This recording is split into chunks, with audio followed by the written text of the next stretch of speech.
Hello रायजोफोर, मैया मोनायाव जानानै माखासे दावराव-दावसियाव दैदेन आरो निजिराया पाब्लिकनाव ससियेल मिडियानि गेजेरजों निमाहा बिबाय आरो बेफोर निमाहा बिनायनि जाहोना मा आरो बिसोर निमाहा बिनायनि जाहोना मा, बेफोरबायदि जानायनि जाहोना मा, गासिबो नैबे भिडिअनि गेजेरजों नुजोबगोन। रायजोफोर, भिडिअखौ जोबजासिम नायबानो जाबाय।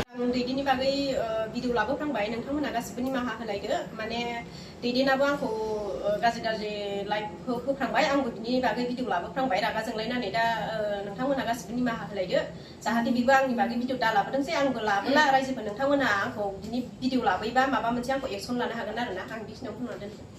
खुलुमबाय लोगोफोर, माने आङो निजिराखौ दहाय लाइभआव एसे गाज्रि बुंफ्रांनाय जादों। ओमफ्राय एबार बेबायदि भिडिअ माने निजिरानि बारै भिडिअ माबा मोनसे हगारबावोबा आंखौ रायजोफ्रा साजा होनो हागोन आरोना। बेखौ बुंनानै आं दोनथ'नाय जाबाय रायजोफोर।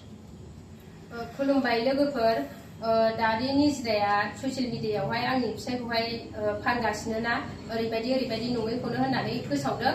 ओमफ्राय जोङो दा निजिराजोंहाय सावरायदो होननानैहाय फैदों आरो ना निजिरानि रुमावहाय। ओमफ्राय दा मानो बेफोरबायदि नङैखौहाय मानो बिदि ससियेल मिडियायाव हगारनांगौ, ओंखायनो दा निजिराया आंनाव निमाहा बिबाय, आंबो निजिरानावहाय निमाहा बिबाय आरोना। खुलुमबाय।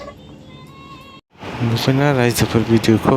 एबार खेबाव बेबायदि जायोबा सानैखौबो लान्थे हनानै